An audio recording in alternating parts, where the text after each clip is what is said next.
महाराष्ट्र राज्यातील प्रत्येक महत्त्वाच्या घडामोडी फक्त आपल्या बेधडक मी मराठी न्यूज चॅनलवर. महाराष्ट्राचा बुलंद आवाज. विनापरवाना खत विक्री करणाऱ्या गोदामावर कृषी विभागाची धाड.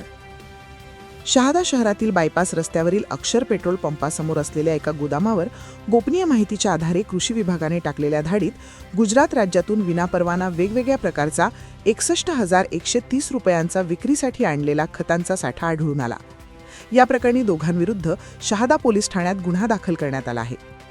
मिळालेल्या माहितीनुसार शहादा तालुका कृषी अधिकारी कार्यालयातील गुणनियंत्रण निरीक्षक विशाल कैलास वागचौजी यांना विनापरवाना खत विक्री होत असल्याची गोपनीय माहिती प्राप्त झाली.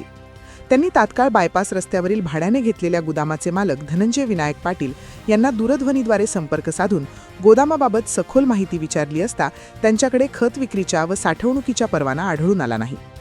कृषी अधिकारी श्री वागचौरे यांनी तात्काळ जिल्हा गुणवत्ता नियंत्रण निरीक्षक स्वप्नील शेळके व तळोदा पंचायत समितीचे कृषी अधिकारी जयवंत पराडके तसेच शहादा पोलीस ठाण्यातून पोलीस बंदोबस्त मागवत पंचांसमक्ष लोखंडी कुलूप तोडून गोडाऊन उघडण्यात आले.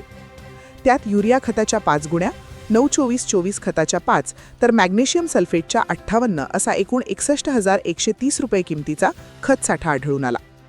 दरम्यान खत साठ्याबद्दल अधिक माहिती घेतली असता सदर खत चिनोदा तालुका निझर येथील एका दुकानातून आणल्याचे समजले.